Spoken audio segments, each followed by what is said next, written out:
Good morning students. आज हम बात करेंगे एडवर्टाइजमेंट के टॉपिक की। और एडवर्टाइजमेंट जिसका मीन होता है हिंदी में विज्ञापन। और आप देखते होंगे डेली न्यूज़पेपर्स के अंदर कई तरह के एडवर्टाइजमेंट आते हैं। और आज हम एडवर्टाइजमेंट के आपको वो सभी तरह के टाइप्स बताएंगे कि किस किस तरह के एडवर्टाइजमेंट आते हैं और ये कितने वर्ड में लिखे जाते हैं और क्या होते हैं एडवर्टाइजमेंट। सबसे पहले मैं बता दूं आपको कि जो एडवर्टाइजमेंट होते हैं उनको कम से कम शब्दों में लिखा जाता है, क्योंकि जो न्यूज़पेपर होते हैं उनके अंदर अगर ज्यादा से ज्यादा हम वर्ड यूज करते हैं तो इसका चार्ज ज्यादा लगता है। और इनको जितने संक्षिप्त शब्दों में लिखा जाए उतना ही ज्यादा हमारे लिए अच्छा रहता है। तो अब बात करते हैं आपके सामने आज यहाँ पर एडवर्टाइजमेंट के टॉपिक की। जो दो प्रकार के होते हैं, एक तो होता है क्लासिफाइड और एक होता है डिस्प्ले टाइप। और यहां पर जो एडवर्टाइजमेंट है उनकी जो वर्ड लिमिट है वो 50 वर्ड्स के अंदर की गई है। और इसके मार्क्स 12th क्लास के अंदर तो ये 4 मार्क्स का है और किसी क्लास में ये सिलेबस के अकॉर्डिंग होता है, लेकिन यहाँ पर जो क्लास 12th है उनके स्टूडेंट्स के लिए ये 4 मार्क्स का है और 50 वर्ड्स में। अब हम बात करते हैं आप लोगों के लिए टोटल विज्ञापन की। जितने भी एडवर्टाइजमेंट है वो कौन कौन से हैं, किस तरह के होते हैं, इसके लिए अभी हम आपको तो पेश करते हैं। हम आप लोगों के सामने एडवर्टाइजमेंट जो बताया हमने आपको दो तरह के होते हैं, एक तो क्लासिफाइड और एक डिस्प्ले। और इनकी जो वर्ड लिमिट है वो है 50 वर्ड्स और मार्क्स इनके 4। और अब आप सभी स्टूडेंट्स को बता दूं, आप ध्यान से शुरू से लेकर एंड तक इस वीडियो को देखना और वीडियो देखने से पहले आप हमारे चैनल को सब्सक्राइब कीजिए और बेल आइकन के बटन को दबाना ना भूलें। अब हम बताते हैं आपको स्टार्ट से कि सबसे पहले ये जानना जरूरी होता है कि सर एडवर्टाइजमेंट है कौन कौन से हमारे सिलेबस में, क्योंकि ये भरोसा नहीं है एग्जाम में किसी भी तरह का एडवर्टाइजमेंट आपके टॉपिक आ सकता है। तो हम आपको बताने जा रहे हैं। सबसे देखिए पहले आप फर्स्ट ऑफ ऑल यहाँ पे मैट्रिमोनियल। ये मैट्रिमोनियल का मीन होता है कॉलम। एक कॉलम का नाम है जिसका मीन है वैवाहिकी, मतलब विवाह से संबंधित, और जिसके अंदर ब्राइड ग्रूम वांटेड के एडवर्टाइजमेंट पूछे जाते हैं। इट मीन्स दूल्हा और दुल्हन के लिए जो एड दिया जाता है वो आता है मैट्रिमोनियल कॉलम में। सेकंड जब बात करेंगे हम अगली, तो हमारे वो है टू लेट। आपने कई बिल्डिंग्स पे देखा हुआ होगा टू लेट लिखा हुआ होता है, तो उस टू लेट का जो मीन होता है वो होता है यहां पर किराए पर देना। और किराए पर देना बट क्या चीज है, हाउस हो या फ्लैट हो, बिल्डिंग हो, कोई शॉप हो एटसेट्रा, ऐसी कोई भी चीज जिसको लोग रेंट पे देना चाहिए, रेंट पे देना चाहिए किसी को भी, किसी भी फैमिली के लिए, तो वो आता है आपका एड टू लेट में। अगली बात करें टू लेट से रिलेटेड है एक और जस्ट इसका अपोजिट है एकोमोडेशन वांटेड। ये कब होता है, जब हम लोगों को खुद को किराए की कोई भी बिल्डिंग, हाउस, फ्लैट या शॉप की जरूरत पड़ती है तो वो हम एकोमोडेशन वांटेड में देते हैं। और एकोमोडेशन का मीन वैसे होता है रहने के लिए आवास सुविधाएं, जो भी रहने के लिए घर की सुविधाएं या विवाह में सारी सुविधाएं मिलती है वो आता है एकोमोडेशन में। नंबर 3 पे आते हैं, हम बात करते हैं सेल एंड परचेज की। और सेल एंड परचेज के अंदर आ सकती खरीदना और बेचना। इसका मतलब है खरीदना और बेचना।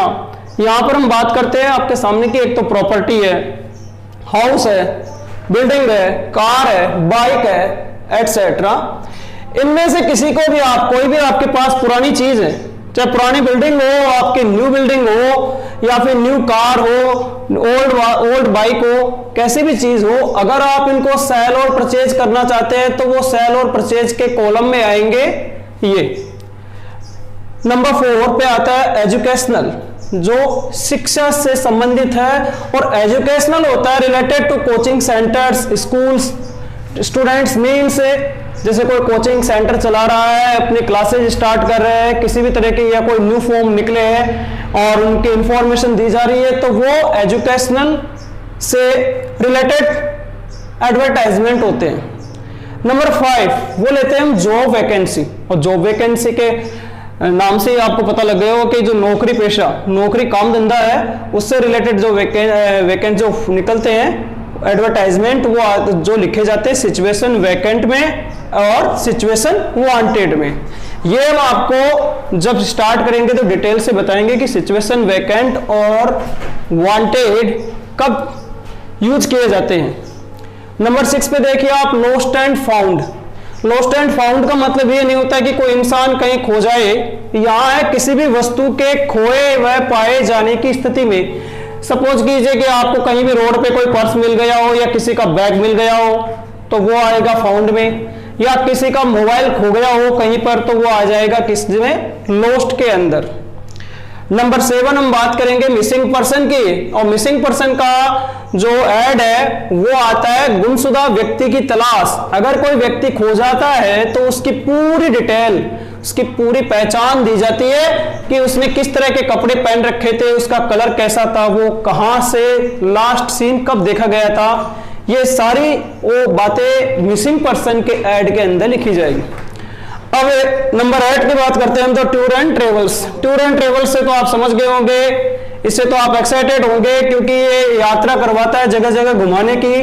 जो टूर और ट्रेवल्स कंपनियां होती है वो अपनी गाड़ियों के जरिए कई जगह की यात्राएं कराती है, कई जगह के टूर, तो वो उनके विज्ञापन टूर एंड ट्रेवल्स में आएंगे।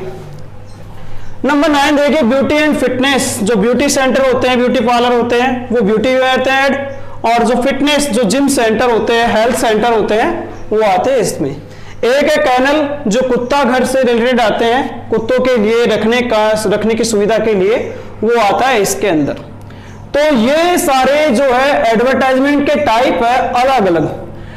अब इन सब में से सबसे पहले लेंगे यहां पर मैट्रिमोनियल, आपको एक बताया जाएगा मैट्रिमोनियल। और एक और बात बता दूं मैं आप लोग स्टूडेंट्स को कि जो एडवर्टाइजमेंट बताए जाएंगे आपको यहां पर, वो प्रत्येक डिटेल से बताई जाएगी, उनकी सारी बातें बताई जाएगी, और आपके 4 नंबर वो पूरे दिलवाए जाएंगे।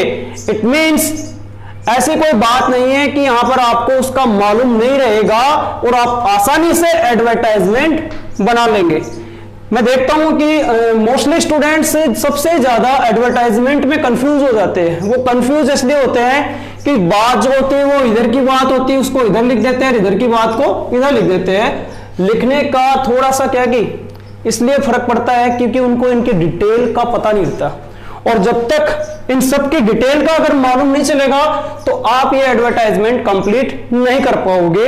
तो आइए हम जानते हैं मैट्रिमोनियल एडवर्टाइजमेंट में ब्राइड एंड ग्रूम वांटेड से रिलेटेड एडवर्टाइजमेंट, और ये इन दोनों के आंसर किस तरह से बनेंगे। तो आइए तो हम बात करते हैं आपके सामने उस एडवर्टाइजमेंट की जिसका नाम है मैट्रिमोनियल। और मैट्रिमोनियल के बारे में हम आपको बता दें हम कि यहाँ दूल्हा और दुल्हन से रिलेटेड है जो विज्ञापन है, ब्राइड और ग्रूम वांटेड। सबसे पहले मैं आपको बता दूं कि स्टूडेंट्स आप चाहो तो प्रैक्टिकली अगर इसको माइंड में लो तो आप ऑटोमेटिक खुद राइट कर सकते हो, किसी को पूछने की भी जरूरत नहीं पड़ेगी। आपको मालूम है कि आपके घर में जब आपके बड़े भाई बहनों के लिए कोई भी रिश्ते आते हैं तो उन रिश्ते आते हैं, तो रिश्ते वाले आते हैं तो वो पूछते हैं उनसे, कई तरह की बातें करते हैं, वो सारी बातें आप लोगों को भी मालूम रहती है, आप सुनते हैं उनसे। या फिर आपके बड़े भाई बहन है तो आप उनसे पूछ सकते हैं कि जो रिश्ते वाले हैं उन लोगों ने क्या क्या पूछा, वो जो बात बताएंगे वही बातें हम बताएंगे यहाँ पर। और वो देख लीजिए आपके सामने रूल्स है, और जो रिश्तेदार लोग आते हैं वो उसी तरह की बातें करते हैं। क्या क्या पूछते हैं यहाँ पर, जैसे कास्ट का हमें मालूम होना चाहिए हम, लेकिन यहाँ पर मान लीजिए कि न्यूज़पेपर में ऐड देंगे तो हमारी कास्ट का नाम जरूर लिखेंगे कि कौन सी कास्ट का है, रिलीजन बता देंगे, एज है, हाइट है, लड़का और लड़की दोनों की बताई जाती है यहाँ पर, कॉम्प्लेक्शन है, क्वालिफिकेशन है कि कहां तक वो एजुकेटेड है, उनकी जो योग्यता है वो क्वालिफिक, फाइनेंशियल स्टेटस, यहाँ पर उनकी फाइनेंशियल स्थिति कैसी है, जॉब या कोई भी सर्विस हो, या गवर्नमेंट सर्विस हो या चाहे प्राइवेट सर्विस हो, कोई भी सर्विस हो, किसी तरह का जॉब हो, यहाँ पर वो सेल्फ जॉब भी हो सकता है, सेल्फ बिजनेस भी हो सकता है, कुछ भी हो सकता है। अगली बात आती है फैमिली बैकग्राउंड की, उनकी कि फैमिली का बैकग्राउंड कैसा है, उनका परिवार कैसा है, ये भी ध्यान में रखना जरूरी होता है, सबसे नोट करने वाली बात है। और फिर देखिए सोशल स्टेटस, जो समाज में स्थिति है उनकी वो किस तरह की है, लोग उनको कैसा मानते हैं, कैसा सोचते हैं उनके बारे में। या हैंडसम और ब्यूटीफुल, अगर लड़के के बारे में अगर बात की जा रही है तो हम हैंडसम राइट करेंगे, और लड़की के बारे में अगर बात की जाए तो हम यहाँ लिखेंगे ब्यूटीफुल। और दोनों के लिए स्मार्ट वर्ड का यूज आप कर सकते हैं। टाइप ऑफ मैरिज, तो देखिए यहाँ पर टाइप ऑफ मैरिज के अंदर की शादी किस तरह की होनी चाहिए कि अर्ली शादी, कोई लोग जल्दी शादी के लिए प्रस्ताव पेश करते हैं, कुछ लोग सिंपल शादी करना चाहते हैं, डिसेंट होगी, अरेंज होगी, और या फिर कोर्ट। कई तरह के मतलब इस शादी के प्रकार होते हैं कि इसकी जैसी इच्छा होती है वो वैसा करना चाहेगा। सबसे एंड में आएगा फिर कॉन्टेक्ट, यहां पर कॉन्टेक्ट में आ जाएगा एड्रेस। अगर टेलीफोन नंबर है लैंडलाइन वाले, कौन से लैंडलाइन वाले, तो आप टेलीफोन नंबर लिखिए अपने विथ एसटीडी कोड्स। अगर टेलीफोन नंबर नहीं है तो आप मोबाइल नंबर का यूज करें, और साथ में ईमेल एड्रेस भी यहां पर राइट कर सकते हैं। और यहां पर एक और चीज है पोस्ट ऑफिस बॉक्स नंबर, यहाँ पे ये पोस्ट ऑफिस के जो नंबर है अगर आप ये लिखते हैं तो इनको लिखने के बाद आपको एड्रेस की यहाँ पर कोई जरूरत नहीं पड़ती, लेकिन हम यहाँ अपना एड्रेस और ईमेल दे देंगे तो ये थोड़ा इजी रहेगा हमारे लिए और ये एडवर्टाइजमेंट रिसीव करने वाले के लिए। अब बात करते हैं हम इसके एक क्वेश्चन की। यस स्टूडेंट्स, अब आपके सामने एक क्वेश्चन है और क्वेश्चन से हम पता लगाएंगे कि ये कौन सा ऐड हो सकता है हमारा। Your parents and you are search a bride for your elder brother, कि आप और आपके पिताजी आपके बड़े भाई के लिए एक दुल्हन की तलाश करने जा रहे हैं। Draft an advertisement to be published in a local newspaper, कि एक लोकल न्यूज़पेपर में इस एडवर्टाइजमेंट को पब्लिश कीजिए। और यहां यह भी लिखा हुआ सकता है आगे, इन ए मैट्रिमोनियल कॉलम, यहां यह भी लिखा हुआ सकता है स्टूडेंट्स मैट्रिमोनियल कॉलम। बहुत से स्टूडेंट्स क्या करते हैं कि इस मैट्रिमोनियल को हेडिंग बना लेते हैं, बल्कि उन्हें ये मालूम होना चाहिए जो मैट्रिमोनियल है वो पूरे कॉलम का नाम आता है, जिस कॉलम में सिर्फ शादी से रिलेटेड विज्ञापन आते हैं, विवाह से संबंधित विज्ञापन आते हैं।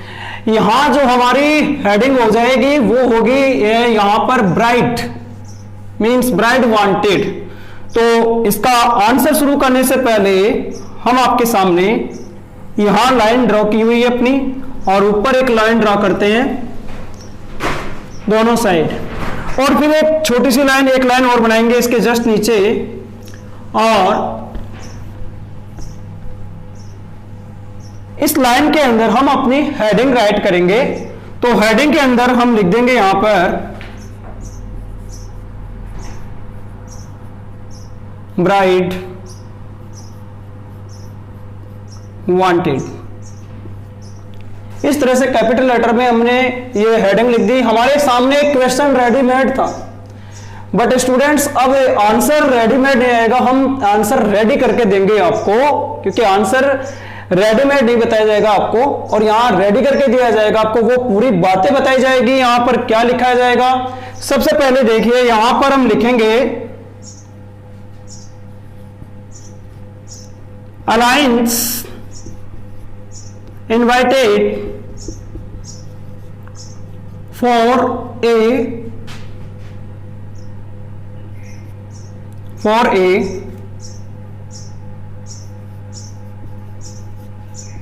handsome boy, for a handsome boy 25, 5'9", well educated,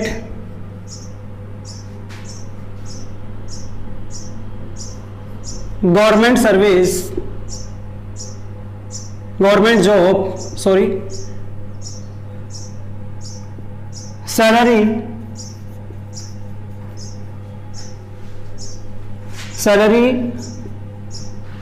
25,000 per month, देखिए यहाँ पर सबसे पहले बात देखिए हमने अलायंस इनवाइटेड। अलायंस का मीन होता है यहाँ पर वैवाहिक समझौता। विवाह के समझौते के लिए हम देखे कि हैंडसम बॉय लड़के के लिए, और जिसकी एज हमने राइट कर दी यहाँ पे 25, और जो हाइट है वो हमने यहाँ पे ब्रेक दे दी 5'9", इट मीन्स 5 फीट 9 इंच। फिर दे दी लिखा हमने well educated, government job, salary हम 25,000 पर मंथ। यहां पर हमने इतनी बातें लिख दी। इसके अलावा ओनली सन, इकलौता पुत्र, only son from a decent family, from a decent family के एक अच्छे खानदान से हो। Looking for a beautiful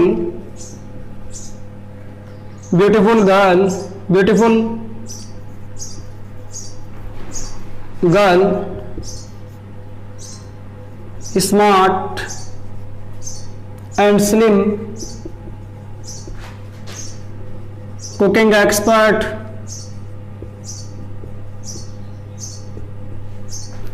computer knowledge,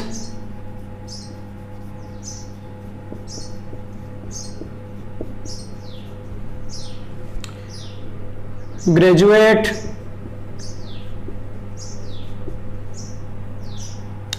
देखिए सबसे पहले हमने लड़के के बारे में लिख दिया कि ये लड़का है और इस तरह से वेल एजुकेटेड है, गवर्नमेंट जॉब है, उसकी सैलरी है, और फिर हमने बताया कि वो एक अच्छे खानदान से है। तो looking for a beautiful girl, smart and slim, cooking expert. अब हम बात करें लड़की के बारे में, बताने जा रहे हैं कि लड़की किस तरह की होनी चाहिए। हमने इतनी बातें लिख दी और इसके बाद हम यहां राइट करेंगे send biodata with A, send biodata with a recent photograph,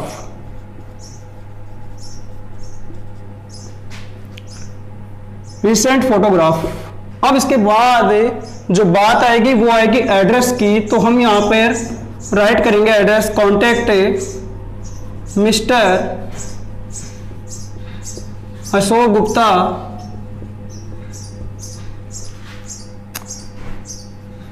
Malviya Nagar, Jaipur. इसके बाद हम लिखेंगे यहां पे मोबाइल नंबर। तो मोबाइल नंबर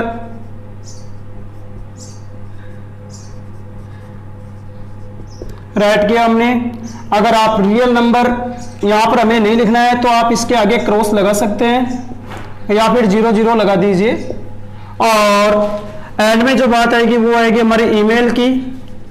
अगर है तो राइट कीजिए, अगर नहीं है तो कोई दिक्कत नहीं। तो यहां पर जो ईमेल होगी वो होगी अशोक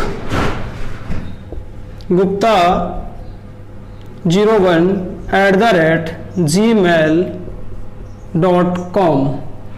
अब हमारा जो एडवर्टाइजमेंट है वो इसी के साथ कंप्लीट हुआ और इसे 50 वर्ड से ज्यादा आपको राइट नहीं करना है। तो अब आप इसको पूरे एडवर्टाइजमेंट को एक बॉक्स में बंद करना है, और बॉक्स में बंद करने के बाद मैं आपको थोड़ा सा डिटेल्स और बता दूं, छोटी सी बातें कुछ कि सपोज कीजिए आपने यहाँ पे तो सैलरी लिखा है, सैलरी की जगह सर कोई कहे कि सर इनकम नहीं बता सकते क्या, बट बेटा इनकम कब बताएंगे जब आप वो सेल्फ बिजनेस होगा, उसका खुद का बिजनेस होगा, और इनकम जो होगी वो इस तरह से बतानी पड़ेगी आपको 15,000 बिटवीन से राइट करके टू 25,000, बिकॉज जो इनकम होती है वो फिक्स नहीं होती, बट सैलरी जो होती है वो फिक्स होती है। यहां मैंने वेल एजुकेटेड राइट किया है। आप यहां पर इसकी qualification MBA, MA in English, physics से MSc, MA B.Ed बता सकते हैं, कई तरह की एजुकेशन होती है, उन एजुकेशन से आप इसको यहाँ पे बता सकते हैं। और इसी तरह जो लड़के के बारे में बात बताई गई, उसी तरह से लड़की के बारे में, लड़की की पढ़ाई लिखाई के बारे में भी आप और भी बातें लिख सकते हैं कि वो MBA है, वो भी पढ़ी लिखी होती है, जरूरी नहीं कि आप लड़की को कम पढ़ा लिखा समझे। यहाँ पर लड़का लड़की आजकल दोनों बराबर से माने जाते हैं और इक्वलिटी होती है। एक और बात ही इसके अंदर है कि मैं आपको यहाँ थोड़ा सा इंडिकेट बता रहा हूं, इंडिकेट करके ऊपर क्वेश्चन, क्योंकि अपने पास स्पेस नहीं था, वो बात है यहाँ पर पॉइंट की एक पॉइंट है यहाँ पर नो कास्ट बार। नो कास्ट बार का मीन होता है कि जाति का कोई बंधन नहीं, लेकिन जिन कास्ट के लिए ये बंधन रहता है, बाउंडेशन रहती है, वो तो ये वर्ड लिखते नहीं, लेकिन जिनके लिए जाति का कोई बंधन नहीं रहता वो लिखते हैं नो कास्ट बार। एक होता है नो डाउरी, ये पॉइंट भी यूज करने लायक है, सबसे बेस्ट है, बट ये किसकी ओर से, जो लड़के वाले हैं उनकी ओर से लिखा जाएगा कि हमें कोई दहेज नहीं चाहिए। और ये अगर आप यहाँ पे ग्रूम वांटेड करते हैं तो जस्ट इसका अपोजिट होगा कि जो बातें आपने लड़की के बारे में नीचे बता रखी है वो अलायंस इनवाइटेड के अंदर यहाँ पर आपको ऊपर बतानी पड़ेगी, और जो ऊपर बताई गई बातें हैं उनको आपको नीचे लाना पड़ेगा, वही कॉन्टेक्ट एड्रेस। एक पॉइंट था अपना मैरिज टाइप का, तो वो मैरिज टाइप आप सिंपल मैरिज, अरेंज मैरिज, जिनके अरेंज होती है वो अरेंज बता सकते हैं, सिंपल हो तो सिंपल। वो मैं आपको पॉइंट, ये 3 पॉइंट अलग से बता रहा हूं, इन 3 पॉइंट का भी आपको स्पेशली यूज करना है। बट जब लड़की वाले पूछे तो इसका यूज नहीं करना है, यहाँ लड़के वालों के लिए यूज होगा, और जो कास्ट वाले कास्ट का बार नहीं रखते तो उनके लिए ये वर्ड यूज होगा। और आपको मैरिज टाइप जरूर बताना है कि सिंपल है, डिसेंट है, अर्ली है, अरेंज है। इसी के साथ अब हम आगे नेक्स्ट जो एडवर्टाइजमेंट है वो आपको इससे नेक्स्ट वीडियो में बताएंगे, क्योंकि वीडियो काफी बड़ा हो जाता है। Thank you, that's all.